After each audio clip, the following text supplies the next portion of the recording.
Okay.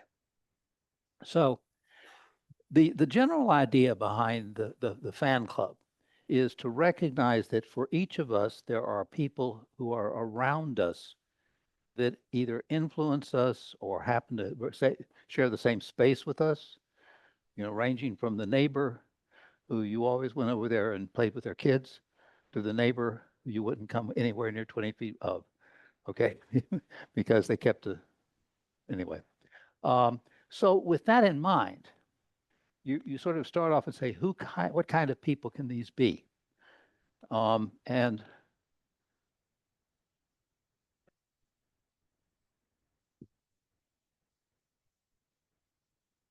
so,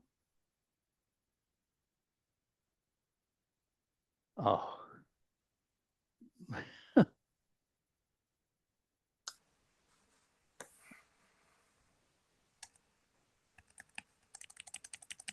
so the, The, the, the, the main thing we're trying to worry about here is we're going to find people who may be closely associated with the family. And then what we're going to do from there is try to expand what we know about those people that might help us. And if I think about Jill, the problem with the great grandfather who's supposedly of American Indian descent, that's a classic kind of example. Because if you spend all your time tracking that one person, you may never get where you're trying to go.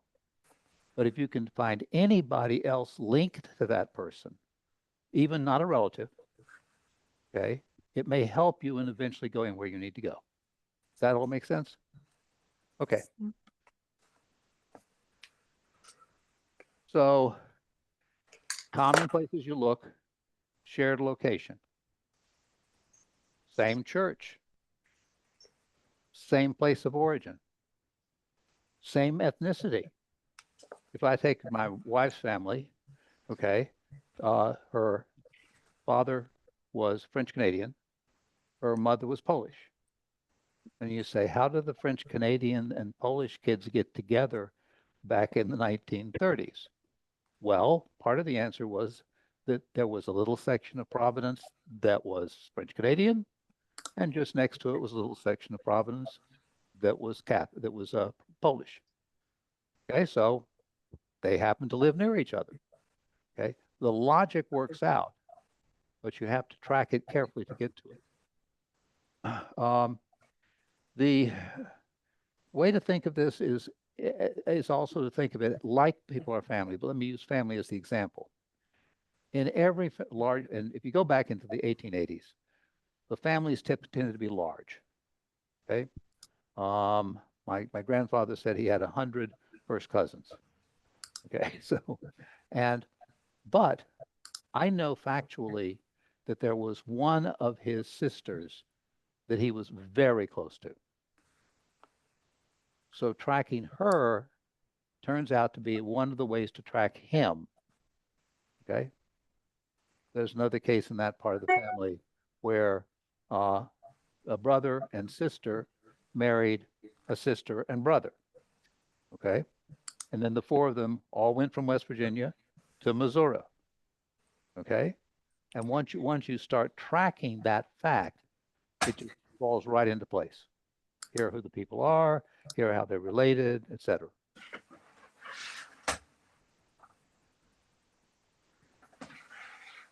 So let's take immigration as an example. We're going to do this one in a minute. Everybody who is not familiar with this should be stevemorse.org. And again, all of this is going to be on the website. Don't have to make any copies. Is the place you go for immigration records. This is and let's say that you find your ancestor has come in on a particular ship. Well, it would be rare. Yeah. Oh, okay. Uh, Roger, Pat, if you would mute yourselves.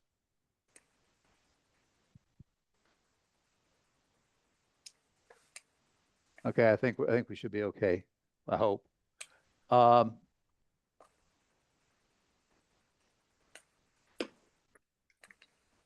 so we went one beyond where I was. Okay. So if you, that's probably Roger. Roger, Yes.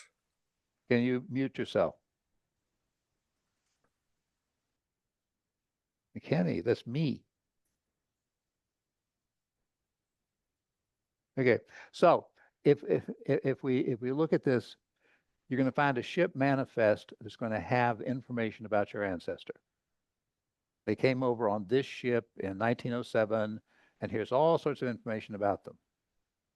If you stop there, you've missed what could be a very valuable way of understanding more about your family, because it would be very rare that you would have one person on the ship from the little village in Poland and not having other people on the ship from the same little village who traveled together. For all you know, we're relatives. Okay. So once you figured that out, you look pretty carefully up and down that list to make sure there's nothing there. There may not be. Okay. Uh, let's say for the moment you have a relative, your family is in Missouri, and you have the information from a census that one of the relatives is from Virginia. That's not much information, is it? There's a big place called Virginia. A lot of people are from Virginia who live in Missouri. However, if you look locally around that person, there may be other people from Virginia, okay? And they are likely to be from the same places. And maybe one of those people has a record that actually gives you that piece of information, what county they're from, what city they're from. Follow me. This is why you're doing that. And the way to think about it is people just don't go someplace where they don't know anybody. That's just not the way it works. Okay. And one of the other things, and this surprised me. Hello, Terry. Yeah. This surprised me when I first learned it. Okay. You think of somebody who moves from the border of the Chesapeake Bay over across the mountains in Virginia back in the 1730s. And you say, oh, well, they're never going home. Wrong. They frequently went home. They got on their horse, assuming they had a horse, and they'd be home in 2 days, maybe one day if they worked hard. Okay. And heck, they might, and did in my family, marry the girl from home who they left when they went to, okay. I mean, so people travel distances, but they hardly ever went someplace where they didn't know other people. That's why you're looking at those other people.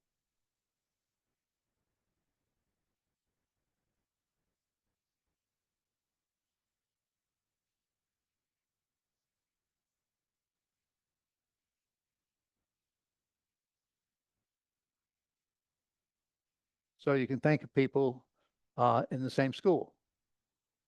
You can think of people in the same workplace. Well, I'll talk through an example of that a little bit later. Clubs of some kind, sports. So one of the most common things in newspapers forever has been reporting local sports. Okay. So maybe your ancestor wasn't much of a ball player, doesn't mean that his brother or sister wasn't. Okay. And you can, by locking in around that, you get location.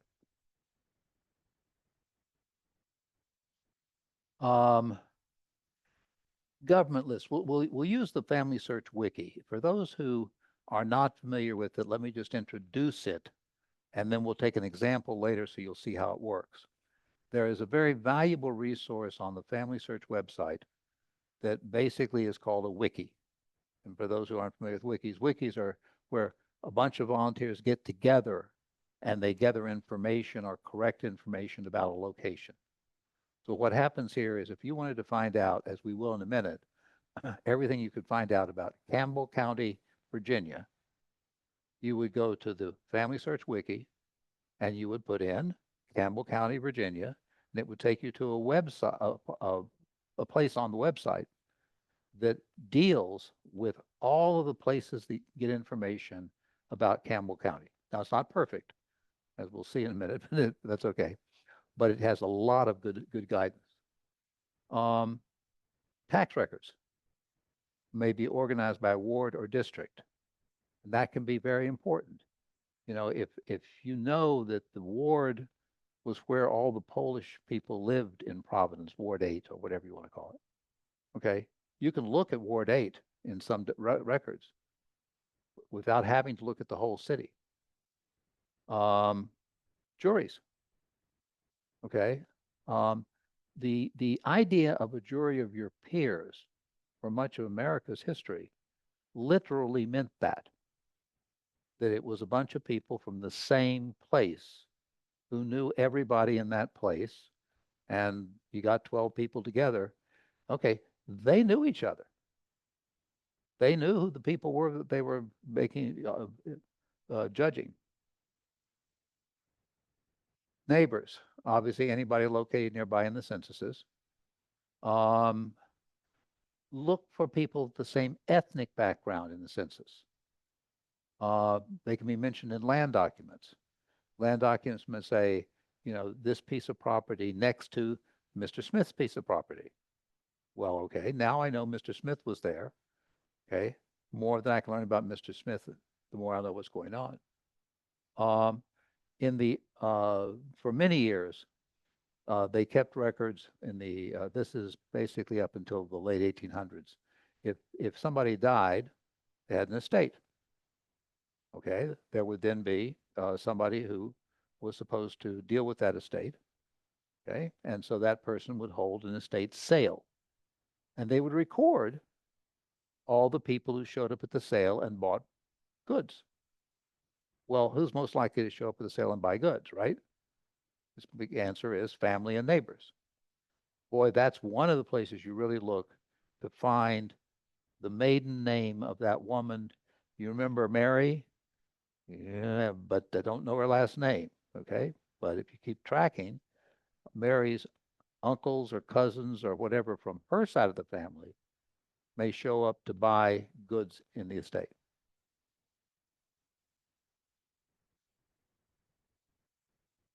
Religion, same church or synagogue is sort of obvious. Um, I don't see Elihu here. Um, I only will repeat what I've been told here, but if your family is Jewish and came through New York City, okay, apparently there would be synagogues almost back to back inside the city, just little special, and they would often be aimed at the people from the same geographic area that came to the city. Okay, just as, for example, in the Providence case, the Catholic church that my wife's mother went to was a Polish Catholic church. Okay, that's because her parents, my wife's grandmother, never spoke English. Here since 1907, never spoke English, more than a minimum. Buried in the same cemetery. Okay, if you find people in a cemetery, okay, you can almost always extrapolate that that's family, and I'll use an example of that in a minute. Ex-slaves, refugees, Holocaust survivors, ex-slaves after the Civil War. Okay, these are people once again that are part of the same group, and by tracking that group, you are going to learn things about your own ancestor. Military, served in the same unit. One of the things I've really gotten a lot out of in my family is finding out what unit my ancestor served in. And then there are lots of records online about the service that that unit did. Okay? In other words, where it went, what had happened. And a lot of times you can get information that's better by looking at other people in the unit. Say, for example, if you're talking Civil War, somebody who after the war got a pension might have told a lot of information about what the unit did. Okay? And that person would have been serving right beside your ancestor. So you're getting the same information. Or a pension application would be another example. And if you go back to pension applications from the Revolutionary War or the Civil War, you will have somebody who will attest particularly if there's a widow who's going to get the pension. I can verify that Mary was married to John back in, 1860, and therefore she is his lawful wife and she is to his pension. Who signed that? Okay. The person who signed that may easily be family.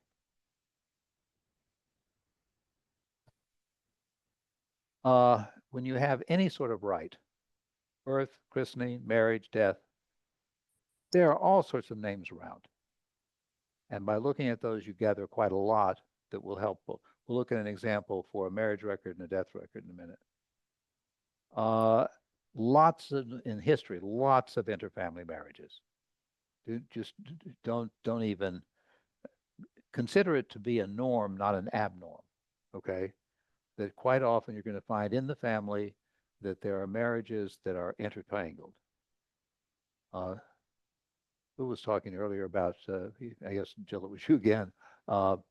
If you have a case where there is as they say, a non-paternal event or an adoption. Non-paternal event is when sort of obviously the man who's supposed to be the father is not the actual father. Okay. When you have that, okay, sometimes there are good ways to find that information, okay, by dealing with the interfamily situation, okay, because quite often in an issue of not somebody was the father who was not expected to be the father may easily be out of the family. May not be what you want, but that's what the answer may be. And of course, people move together. Okay, let's go to some examples.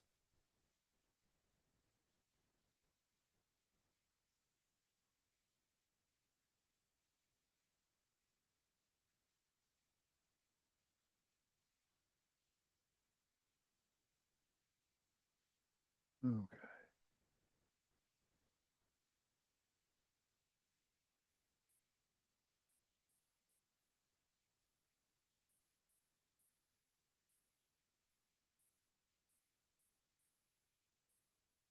Yeah.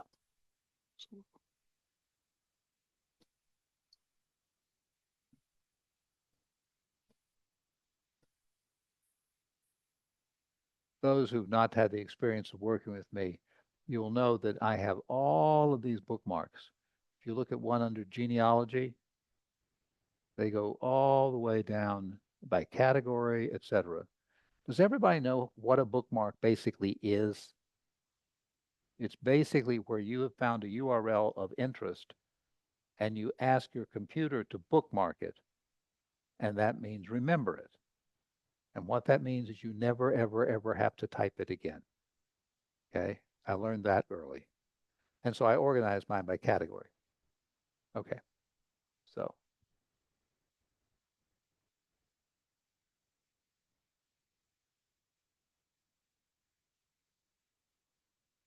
Okay, so we're going to go to immigration and we're going to go to Steve Morse. Okay, so Steve Morse was a computer junkie who was the project manager on building one of the early chips that was used to make all computers work the way they did. Okay. And when he retired, he basically said, well, what would be fun to do? And he said, well, one of the things about the immigration records is while they're indexed, the names are problematic because they are not in conventional English. So when I ask for where do you find Katkowski, the answer is under a lot of different spellings. And Marie's grandfather is Isidore Katkowski, which can start with an I, with a Y, all sorts of spellings available. Well, what he did, and with another buddy, is they built a website that automatically does a lot of that looking around. So if you say, I want to find Isidore, it'll say, well, I know that could have an Y. I know that could have an I. It has the built-in logic. And then they put that all on that line. So we're going to take a look at one of their standard forms. Okay, so here, long story short, but you should put your email address in because this is going to connect to the Ellis Island website that has all the manifests. Okay. So you can put a name in, last name, first name, town name, ship name, port name. What I'm going to do is I'm just going to put in the name of a little town in Poland. And that's it. I want to know everybody who's the in the database who came from this little town. Okay. And the answer is there are 200 people. Well, that may seem like a lot of people, but you can sort it down by looking at when they came. Okay. We're looking at people who came in the 1900s. You can look for other pieces of information. And I took the time at one point to search about 20 of these that were the ones that had the most likely fit with my wife's grandmother's family. Okay. And I found the weirdest thing, which was there was a guy from her village who went to Providence, Rhode Island in about 1900, married, they had a kid, went home to Poland, and then came back. Okay.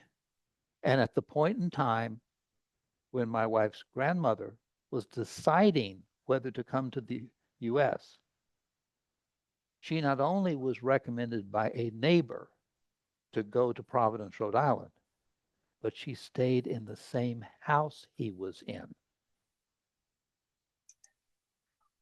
Okay? Does that lock things down for us a little bit about her life and what went on? Okay. um, so we're gonna just do a general search. Uh, yeah, the Jewish Gen. Yeah, Steve Morris links into Jewish Gen to get to the uh, Jewish Gen took over managing a lot of his site. He's older than I am. Let's just say that. And for those who are Jewish who don't know the site, Jewish Gen is absolutely the go-to site if you have European ancestry. Okay. Now I'm going to search something here if I can figure out how to do it.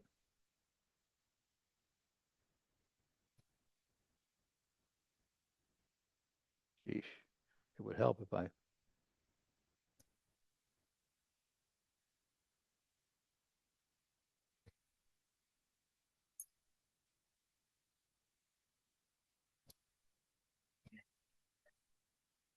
Oh, excuse me. All right.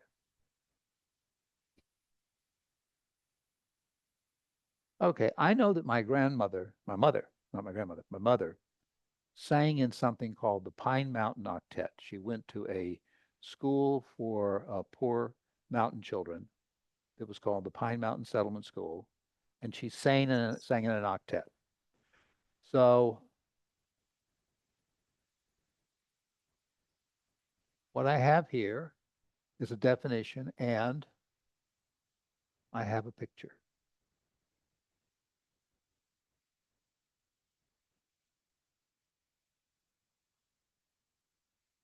If I can figure out how to.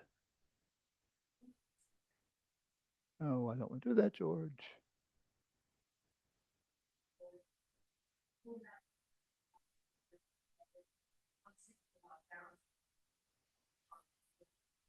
There we go.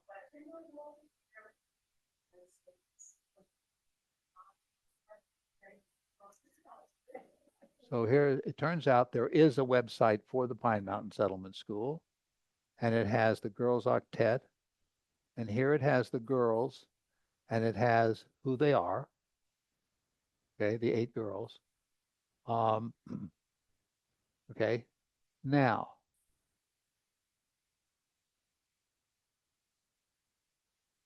I can find it now.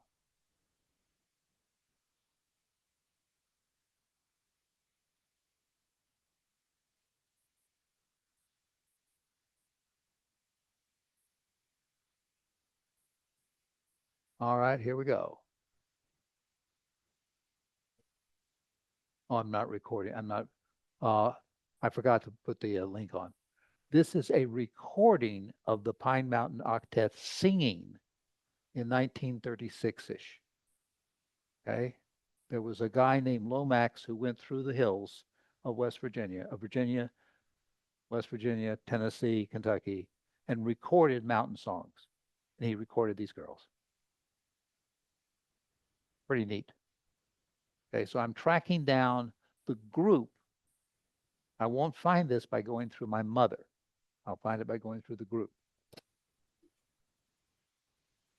Okay, so now we're going to go back to Family Search.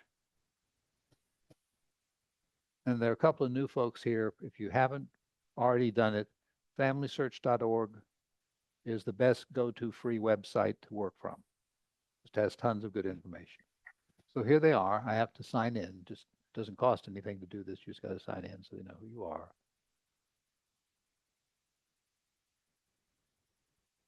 Yeah. Yes. Yeah. Based on the same.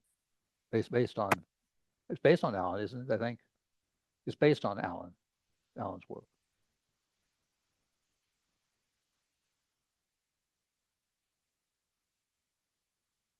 Yeah. Um, Forgive the diversion, but I have to.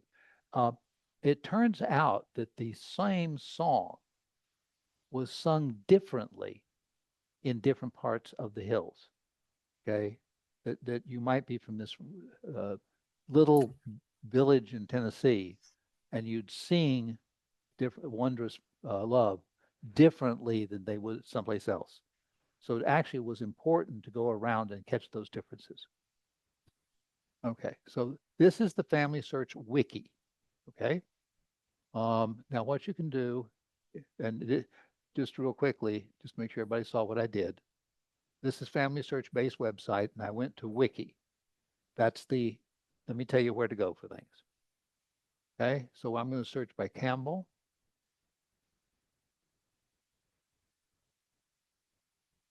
Ah,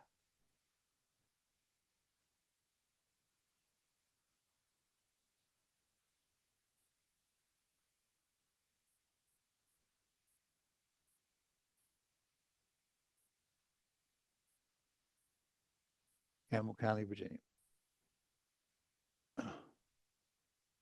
So this is the kind of information you can get.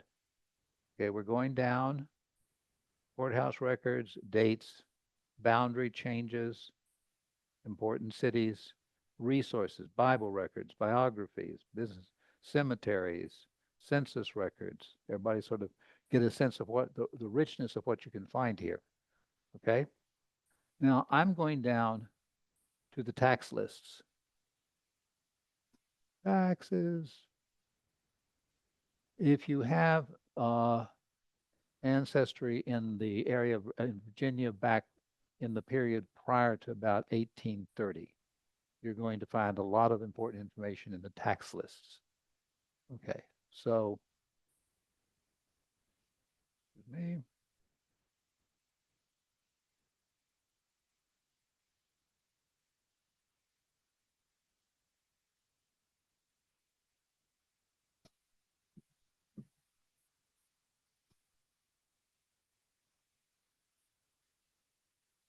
Okay, so here you've got tax lists, and they're on the Family Search films. The uh, Mormon Church people went out and they make microfilms of almost all the important records in America that they were allowed to. And those microfilms were the only place you could get information for years. You had to use your microfilm reader and all that. But they put them online, almost all of them, and they've indexed almost all of them. There's some that are not allowed to be online, but you can get up at the local Family History Center, okay, which is out in West Santa Rosa. By the way, information on local resources is also on our website. So, okay. So here are the books, okay? And so we have these records land tax books. Okay. Oh, George. Some people do this.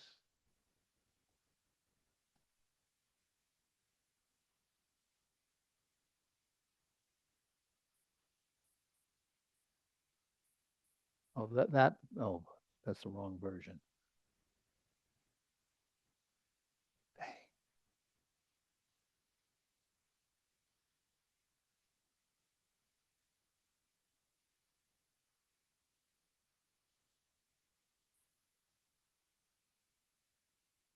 Okay, we'll try one more time, see if I can get it right this time. Um,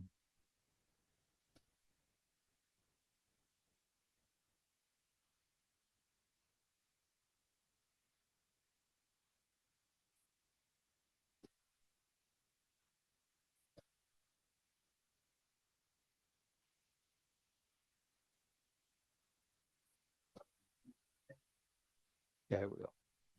1785 to 1814.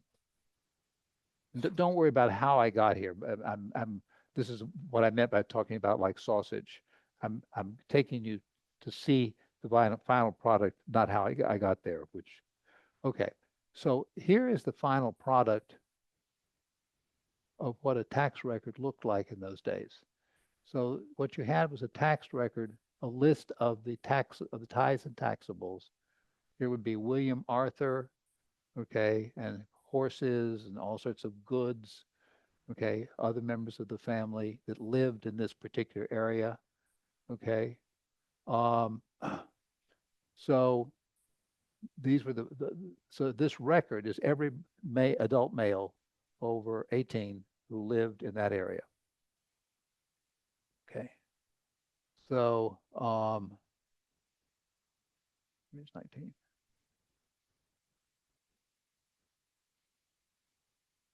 Hope I got this right. Okay. So,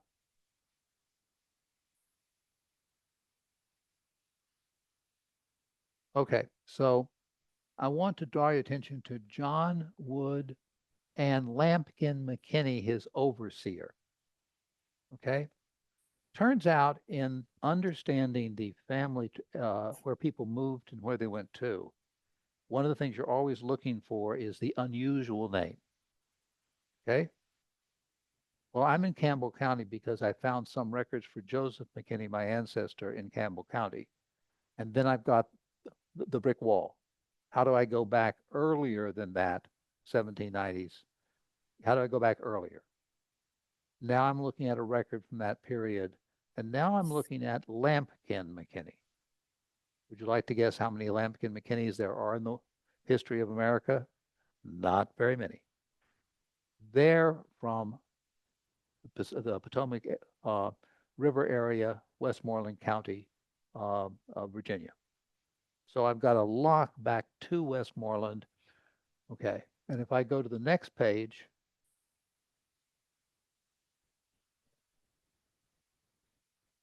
there's John McKinney. This should be.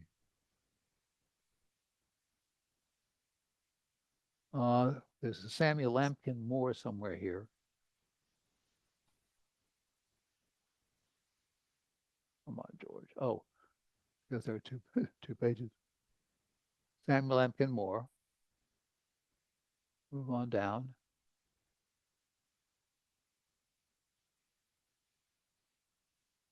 Come on. Oh, there's Joseph. Okay. Miller.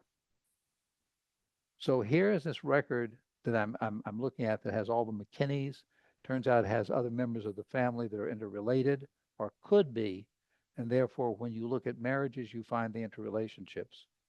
You follow me? Okay. So I'm doing Duke McKinney. Oh, Duke, there's another. How many Dukes do you know? Right? And the answer is Duke McKinney happens to be Joseph McKinney's uncle. And when you've proven that, you've locked it hardcore back 3 more generations. Okay. Uh, okay, I'm going to go to Ancestry next. Okay, Ancestry is a paid website. If you go on our how to get around thing, it'll talk a little bit about how you can cheat around it. And the easy way is you can use Ancestry in the Family History Center and in the Rincon Valley Library. You have to take, you can use their computer or take your own computer, but you can sign on to Ancestry to get information. Do not go just after school has let out during school season. Okay. Actually, it's any of the Sonoma County libraries, but the local one, it is in Rincon Valley. That's the one up by Oliver's. Okay, now we're going to look for a London Shepherd.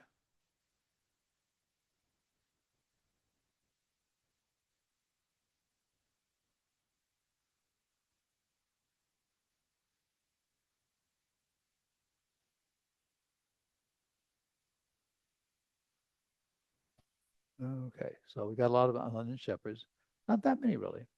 So let's see. I want to look at the census in 1870. I don't have him here.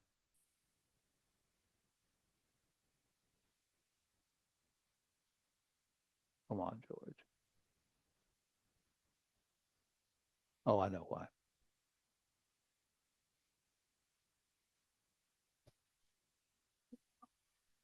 Once again, just a quick, uh, often when you're searching, you can search exact, or you can also include the sounds likes.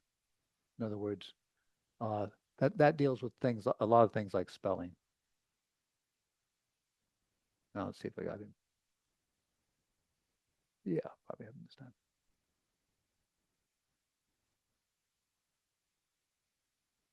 No. Mm. All right, we're going to move this back a little bit.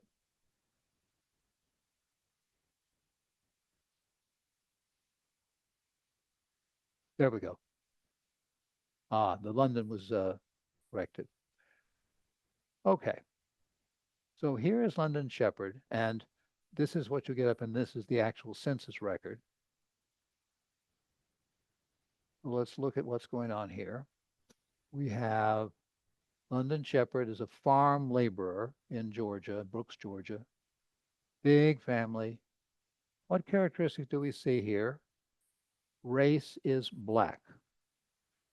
All right, what comes to your mind when you think about the 1870 census in southern Georgia for a black person?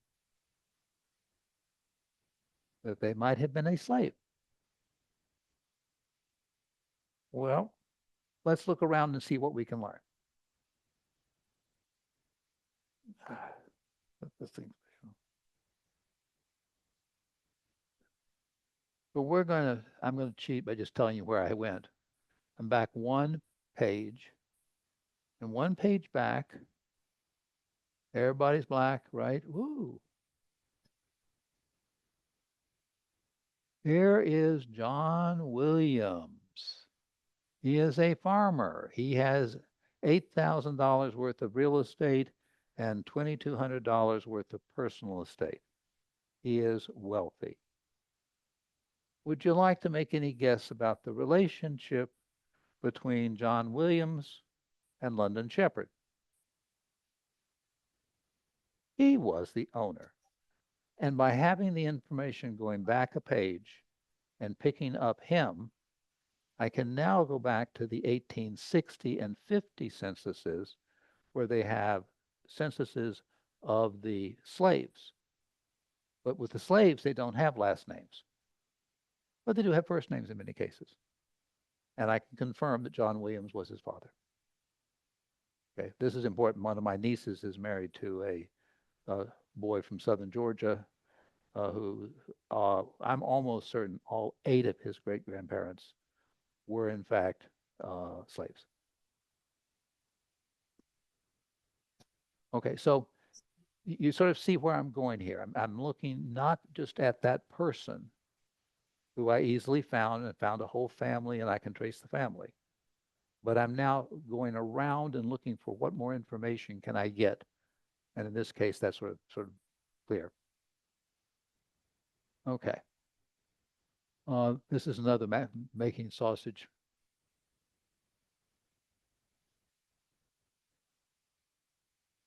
Ah,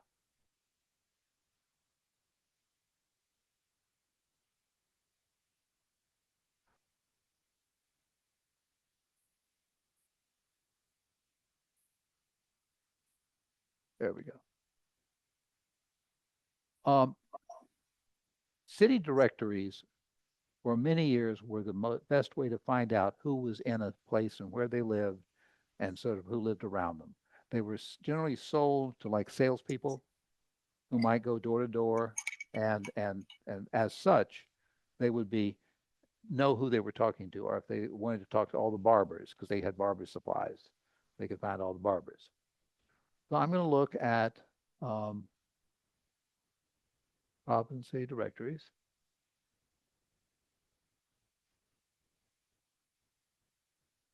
Okay, no, that's not the right one. There we go.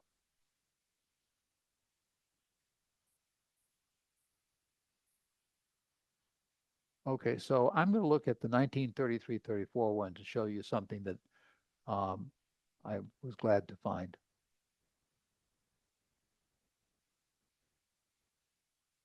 Okay, these are constructed generally if you look down in them.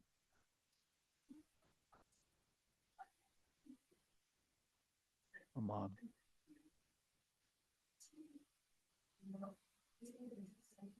Okay, these are constructed by street, and within the street, the people, the street number, and who live there. So you can sort of get a general sense of and what their occupation was. Now, in my system, I can use a find function because I'm going to look for a particular name, okay? And that is McDonough, not because I have anybody named McDonough in my family, but I'm looking for McDonough Street.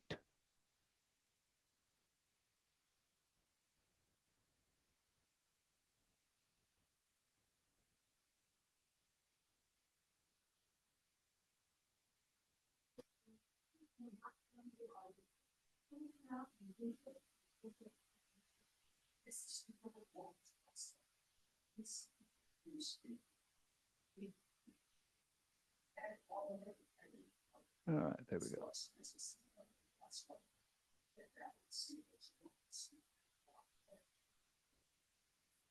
There we go. Okay, so if I run it down McDonough at uh, 31, as I expect, I find Isidore Kutkovsky, my wife's grandfather. Okay, and he's a rubber worker. That's where the family lives. But as I look around, several doors down, I find William Konarski, who's also a rubber worker. And William's interesting to me because, in fact, Isidore's father died and his mother remarried and had another whole family. And that family were the Konarskis. Not quite spelled that way, but that's okay. And William turns out to be one of the members of the family that I could not ever lock hard in as being one of the half brothers. But this record all of a sudden says, oh, if he's living virtually next door and they're both rubber workers, probably suggests, yep, he is one of the half brothers. Now, subsequently, DNA analysis, I've locked that one in with Marie's DNA. But back in the days,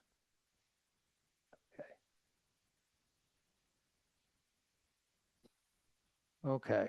Um, Going back to ancestry.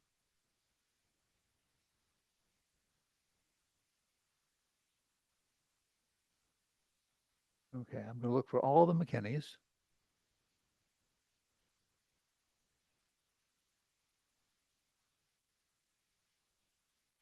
Can't even spell my own name. And I'm going to look for those in Campbell County again.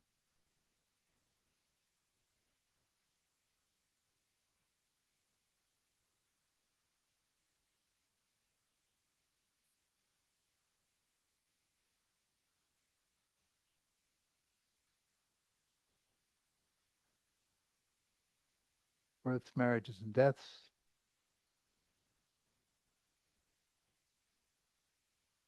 Um, 1700s. You see what's happening. We're narrowing it down. Okay. I have these marriages. Let me look at one of them.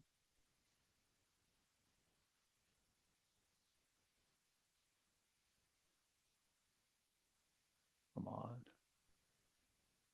That's not the record I wanted.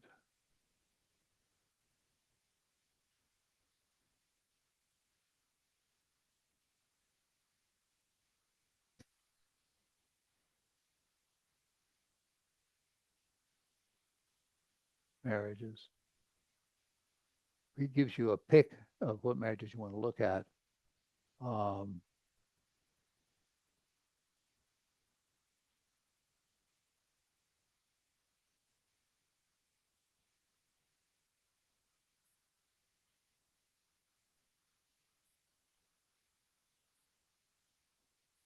no, since I'm having trouble finding it, I'm just going to tell you what the answer is. When you find the original marriage record for one of the McKinneys, you're going to find three names: male, female, and who performed the marriage. Turns out around 1800, there were three different unrelated McKinney people in Campbell County. But they're easy to separate because they went to three different churches. As a result, each one of the families was married by the same minister. Okay? Easy to find. But that's an example of where the piece of information that's critical is not what you think is the top. It's not the top two. It's the minister. He's the one who brings it together for you. Okay. All right. Now we'll look for a particular. Didn't mean to be confusing there.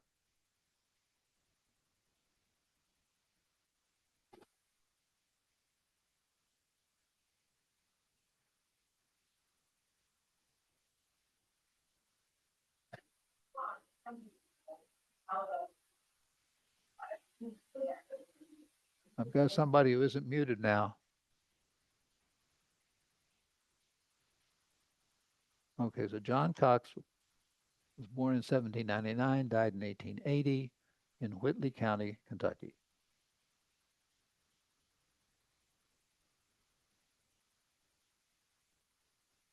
Let's see if we can find him.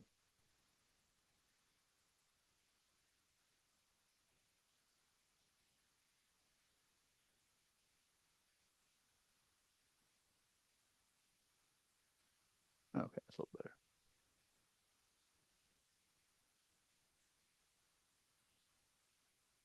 Okay. I assume everybody is familiar with Find a Grave, but if you're not, it is a website that has uh, pictures of lots of pictures and recording records of a lot of different cemeteries. So we're going to go looking there.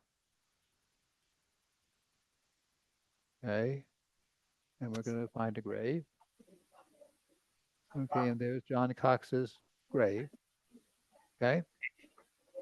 Um, and it has information that's been provided by outsiders about who his family was and all that. That's sort of interesting.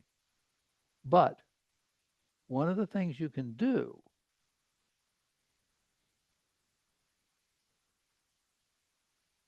well, can I find it? Okay. Here, see more the other Coxes in Ward Cemetery. And the answer is that in addition to John, we also have Sarah Stanfield Cox and Sarah Edwards Cox. Turned out that as he buried one wife, he married another one. And he had three, the first two of which were named Sarah. And it confused the heck out of me when I first did it because in two consecutive censuses, I've got him married to Sarah, but she's gotten 5 years younger. Okay. When we were in Kentucky, we went to this cemetery. But I can also go back And now look inside the cemetery for everybody. I don't have to put a first name in and search it because anybody in that cemetery may also be of interest. All right, now I'm just going to go jump down if I quickly can.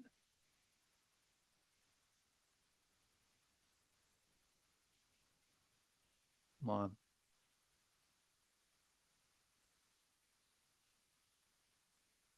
Yes, I do. I take the time to do all of this. And here, all of a sudden, I have Christopher Christian Mauney. Hmm. Well, it turns out that Sarah Edwards Cox was first in life. She was Christopher Mauney's wife. And so she has now moved on to her next husband.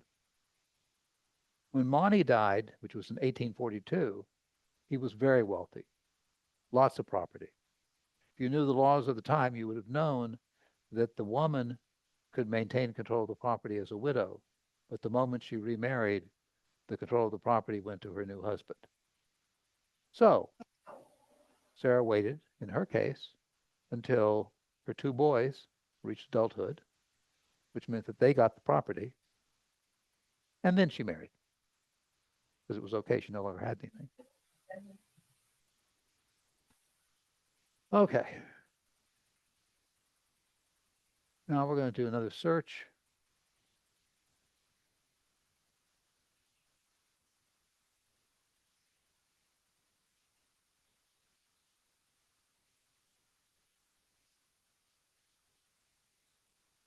Come on.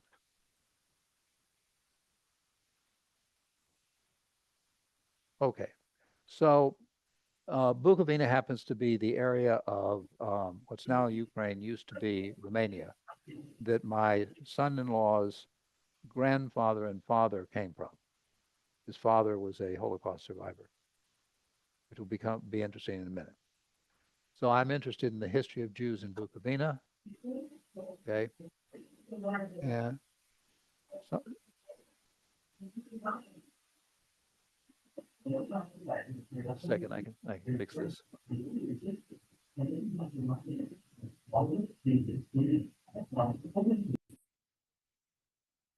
Got it. That was Denise. Denise, you know better than that. You weren't muted. Okay. So this is a history that you can read. It's interesting, 1944, et cetera. Okay. Um,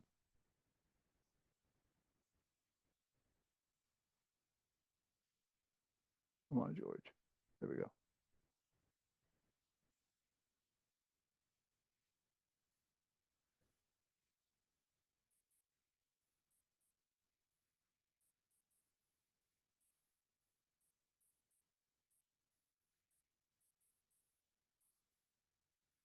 Okay, I'm going to skip on this one too because I'm not sure which of these things to click on. I can find a group of photographs of the more prominent Jews in Bukovina at the time, one of whom is my son-in-law's grandfather.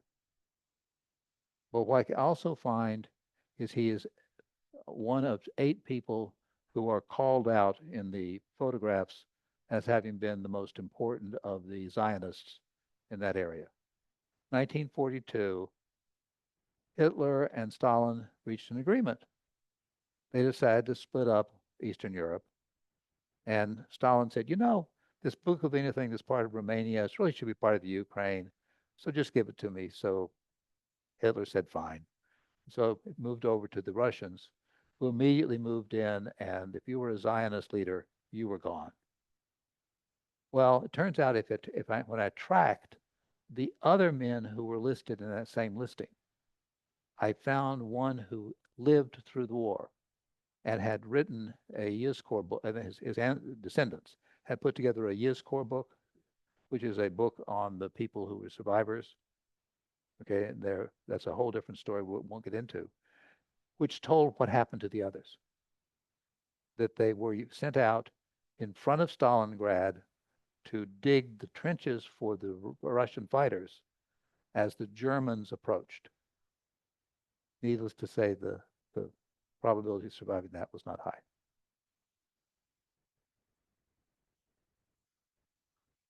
Okay.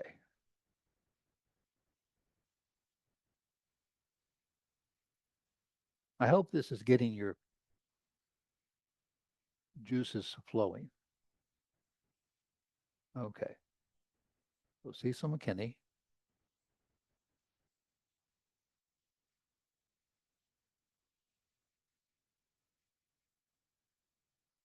Okay. So Cecil McKinney is in fact my uncle. He was a bomber pilot during the war.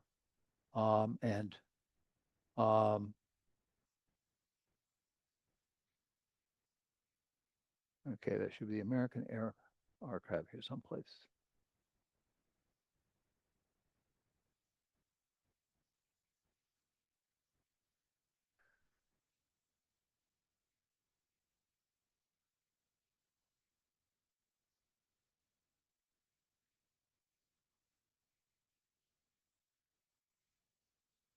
Yeah, that's the right one. Okay, come on.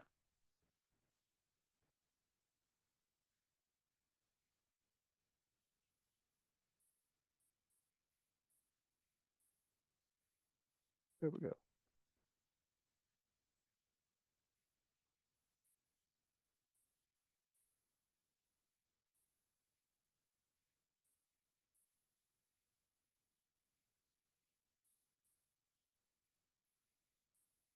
This is the one.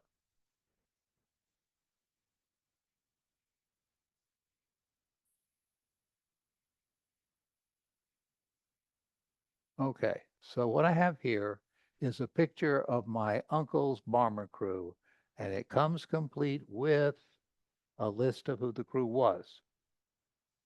I tracked every one of those people down who lived through the war, okay, wrote them, searched them, etc., to find out what they knew or remembered, and they got a lot of interesting information. But the result of that was one of them was, come on, George,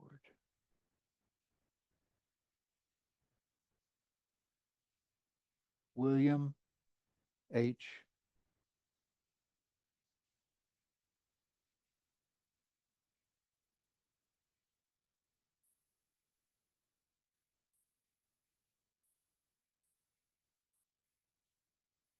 Schaefer. Oh, come on. I just had it there.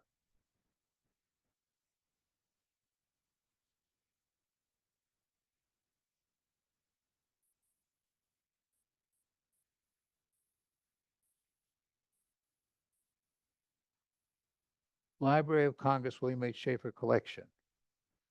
What am I going to find? The answer is I find a Veterans History Project and a 1 hour and 10-minute interview with him recounting his service. He was the co-pilot. What he recounts in an hour and 10 minutes is what the missions that that plane did, why they did them, what happened to them. Okay. I'd never have found that looking for Cecil.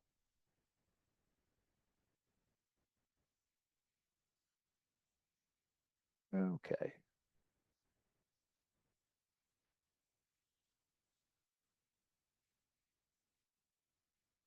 Okay, I want to go to family search.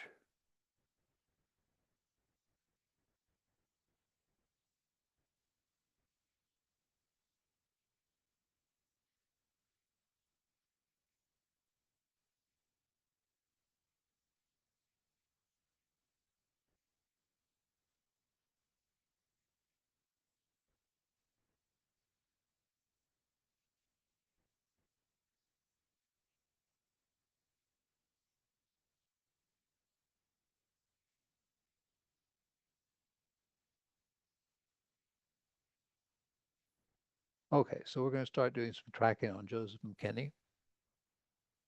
Now, for those who are familiar with how the family search works, what it does is it has some categories you can get information. There's 40,000 references to Joseph McKinney. Okay, you can get sex, race, birth, marriage.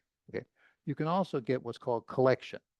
What that does is bring up on the right-hand side all of the various types of collections they have found Joseph McKinney, Virginia in. Okay, and I'm going to go down to the ones that relate to military.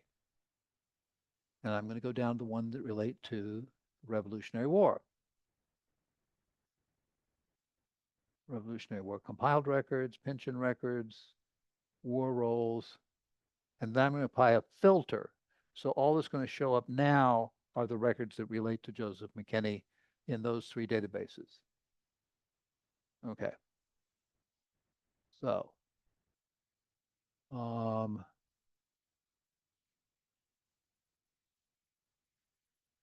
now I know that he served in August 1776. I'm giving you an answer here. So let's see if we can find that. See the dates go flashing by here. July 77. I'm looking for the August one. I think it's here.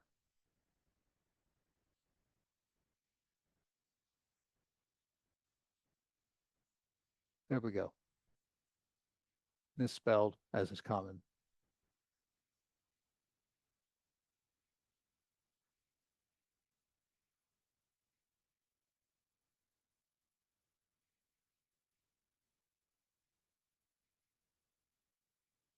So this is an actual record of all of the people who served in this unit. Okay. And when you look at it, and by the way, you now have this Joseph McKinney. Okay. Uh, and uh, it has the period of time they served and what the unit name was. Okay. And the unit was the 5th Virginia Infantry Regiment. So 5th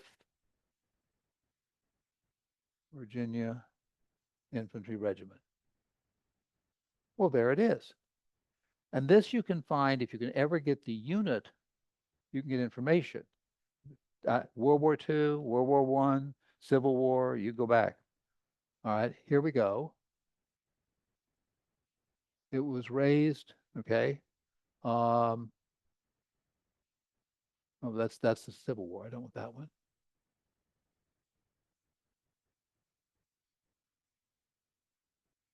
Come on, what the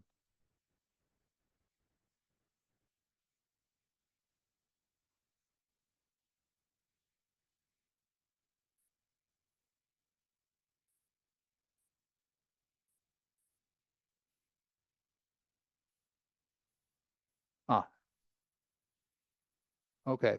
The 5th Virginia Regiment was a Continental Army unit. It was known as the Fighting Fifth and saw action in several key battles, including Trenton. Everybody remember Trenton? This is Washington crossing the Delaware, all that. So looking at the dates of service, because they had them on the previous document, I'm able to determine that my fourth great grandfather was not only in the Revolutionary War, but was probably one of the barefoot soldiers who went over and knocked off the Hessians. Okay, pretty neat. Uh, and key details, it was formed in Richmond, which is a county in Virginia, and in Bedford. Turns out, I had mentioned that I had the Campbell County, and I had mentioned that people came from, in fact, Westmoreland County up in the Potomac. Richmond is next door to Westmoreland, and those people, Bedford was the parent county for Campbell. So at the time of the Revolution, this unit was being raised from my ancestor's location. Just a cross check. Okay. All right. This is an easy one. We're going to go to ancestry.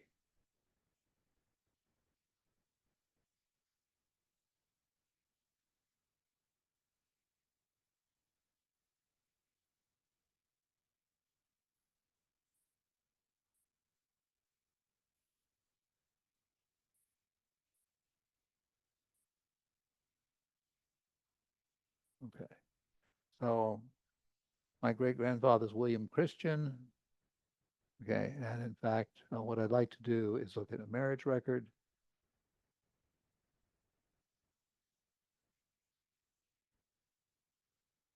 And I hope everybody's sort of getting a sense of what I'm doing here. Compiled marriages. Um,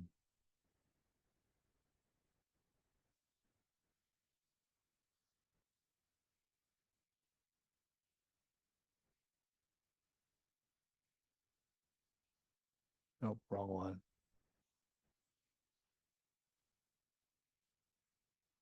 Here we go. Yeah. Okay, so this is William Christian married Amanda Vaughn. Got it? Let's go take a look at the record. So this is the actual record.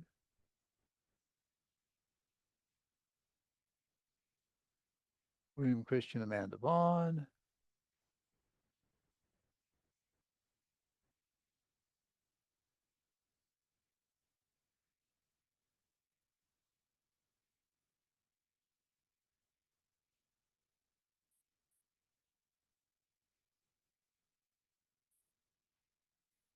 Oh, but dang, this does not have what I.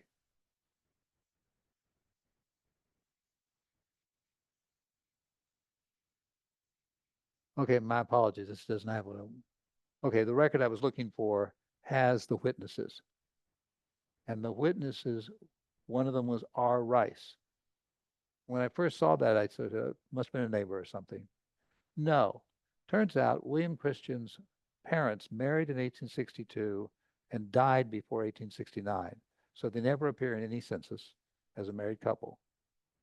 His father was James Christian. His mother was, in fact, Sarah Rice. And Robert Rice, who was the witness, was the man who raised him. He was her brother. Okay. So I ignored this piece of information that was sitting there the whole time. That if I just bothered to pursue it, I would have quickly have figured out who she was. Okay. All right, I'm going to do one last thing and then turn it over for you all to. Okay. As most of you know, I do a lot of the DNA analysis. So we're going to do DNA and we're going to do through lines. Through lines is a structure, and I'm going to do it for my mother. Before she passed, I was able to get her DNA. Through lines looks up your ancestry tree. And basically, it says, okay, for Sarah Cox, I've got 16 DNA matches. Okay. So I'm going down to James Christian here. James Christian. Okay. So these are all of the people who match my mother's DNA who descend from the same uh, person, James Christian. So um, I was looking at them and I was trying to get a very complete record of these people. And here's Robert Allen Christian. And then one of his children is Cornelia, 3 DNA matches. Okay. And here's Cecil, 3 DNA matches. So you see, I'm getting down into the depths. And Angela Albright. Here's Angela Albright. Okay. So this is a living woman. Okay. So I've got 2 problems with the living woman, one of which is that they won't give you information on here about who she is. That's her name in the database, in the DNA database. Okay. She put that in. The second one is living women. You have this whole problem about what name are they using? Are they using their married name? Are they using, the old traditional women's problems? Okay. So, but what I can see, okay, um,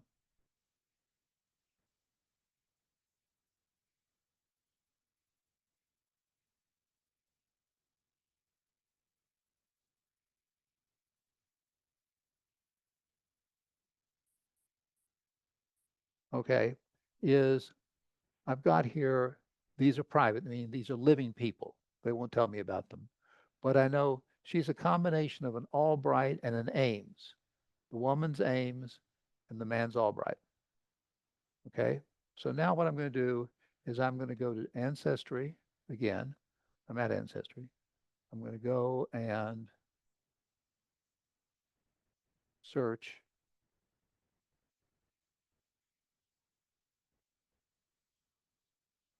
And the last person to die of that grouping was Richard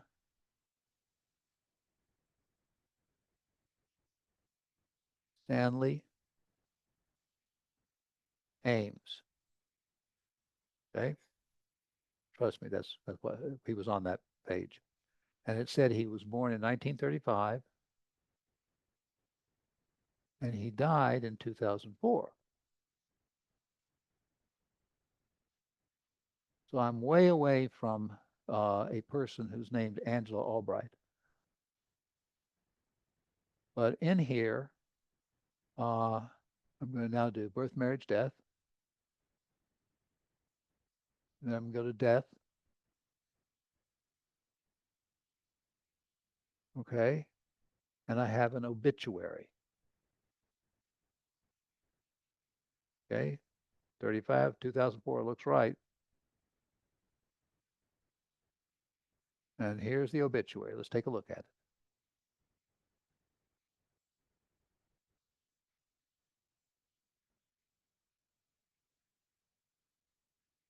So Richard Ames died. He was a veteran of the Korean War. He's survived by his wife. Okay. Um, and Alice and her husband, Charles Albright. Okay. So if you look at it, we now know that Angela's parents are Alice Ames and Charles Albright. Okay. So we got there backwards using one of the most valuable things you can ever do is an obituary if you find one. Okay, that is what I had prepared to talk about. I hope it was useful. What kind of questions have we got? Are you dumbfounded? Yes, a half cousin. Yeah, well, half says that you share one of the ancestors, but not both. So let's say your grandmother, your grandfather remarried. So he has two families. Okay. So your relationship to the person who would be in the position of a first cousin is a half first cousin because he doesn't share the same half of the genes. Yes. Yeah.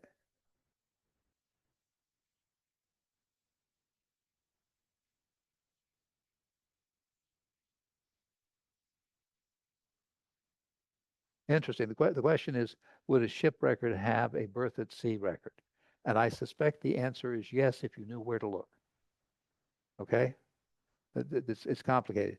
If this was this its grandfather, this is likely to be during the 1900 period. Okay. Well, I think everybody knows this, but the ship's manifests for the ships that came over to Ellis Island were all prepared in Europe. Okay. So there would have been a ship's officer who would have, as you got lined up, would have taken the information on who you were. Okay. Now that implies that you've got a woman who's getting on board the ship who's pregnant.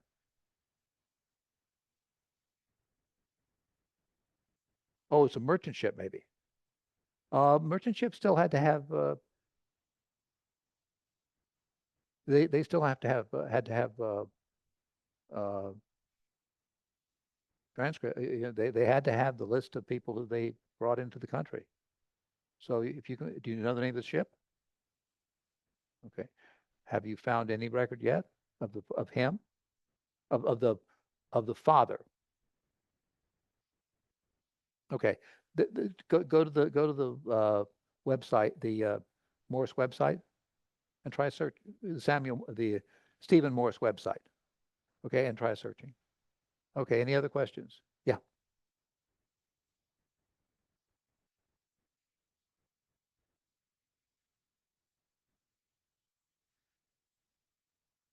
Yeah, I apologize for having brought that up. This is a question about the tool on Ancestry. I've explored that a little bit. I don't think it offers very much that you don't already have. Um, I think it's Ancestry clusters, but I don't remember what the second word is. Yeah, it's part of Pro Tools. If you pay for Pro Tools, you can, yeah.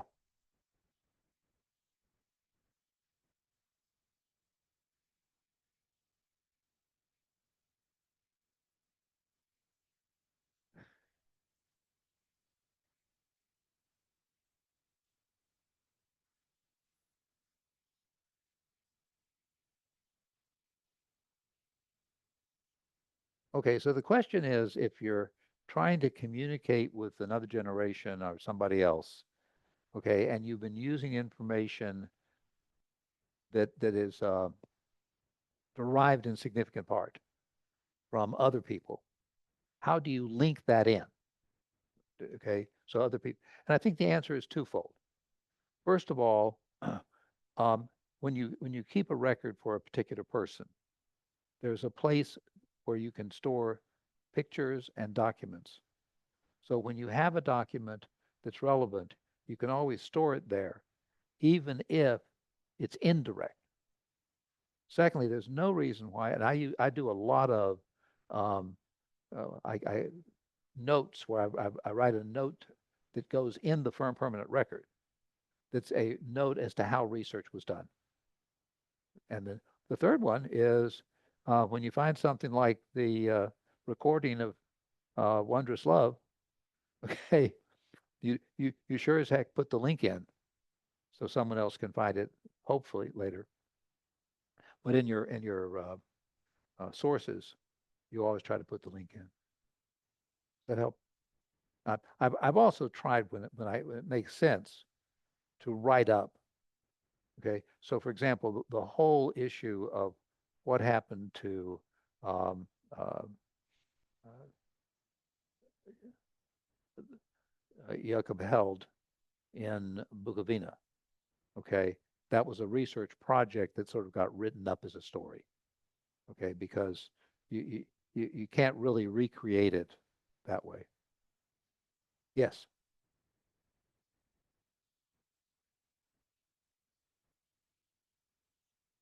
I use a program.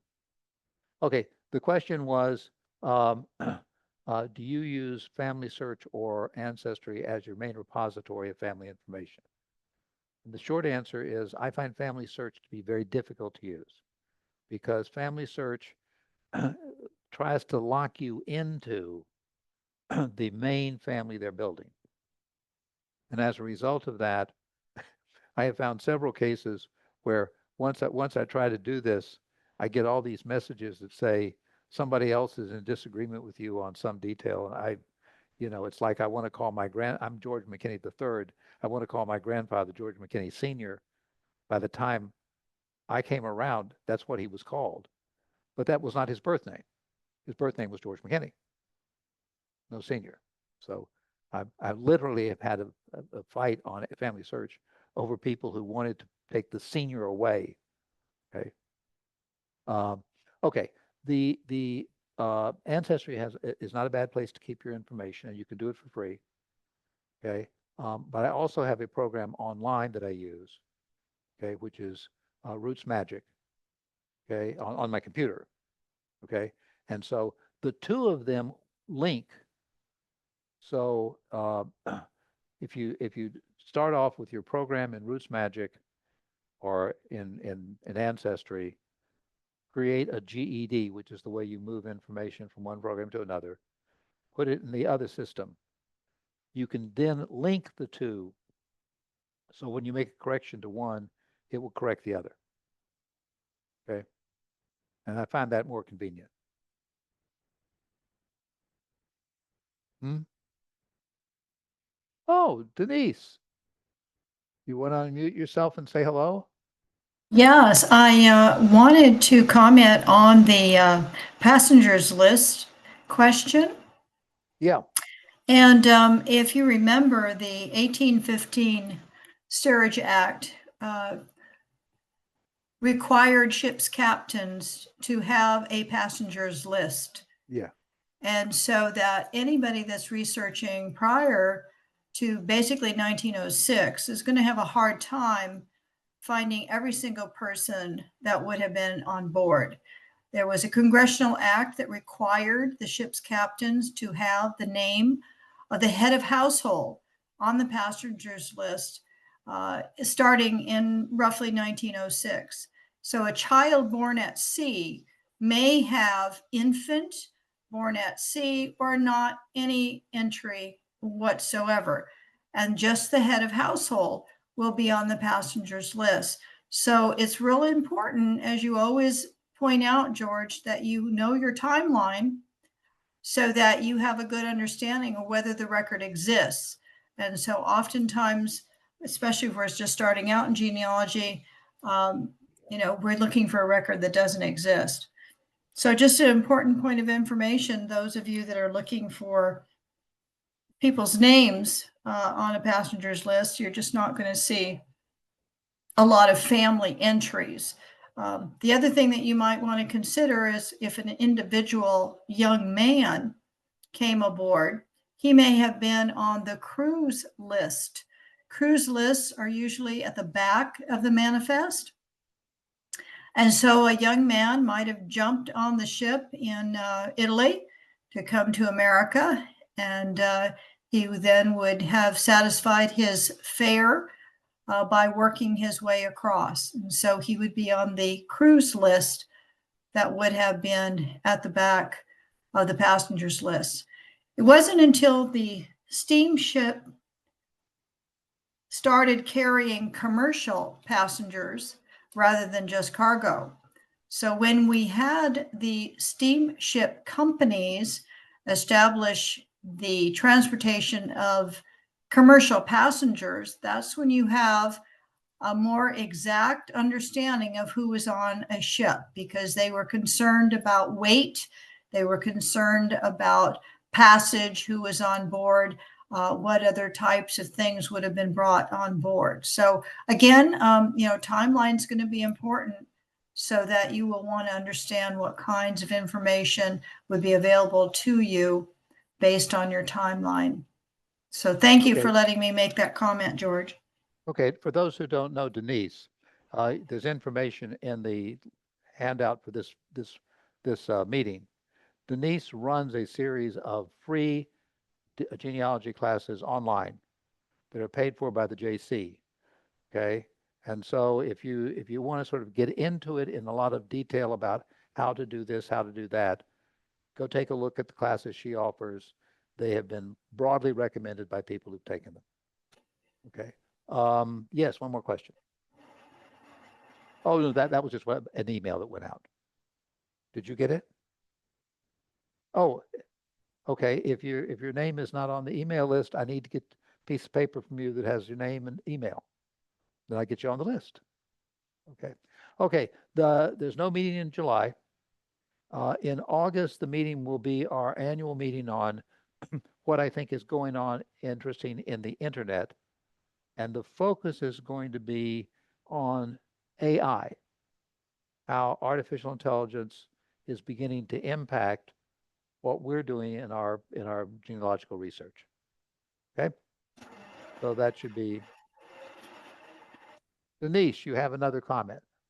George, I want to be sure to extend your genealogy club to the July 19th presentation at the Family Search Center on the DNA DOE project founder. Margaret Press will be speaking to us at the Family Search Center about the latest and greatest in genetic genealogy and the DNA techniques that are being used to identify the remains of those people who, for whatever reason, have been lost. And her company, the nonprofit DNA DOE project, tries to uncover the identity of people that we do not know who they are. So again, extend an invitation to every one of your members, July the 19th.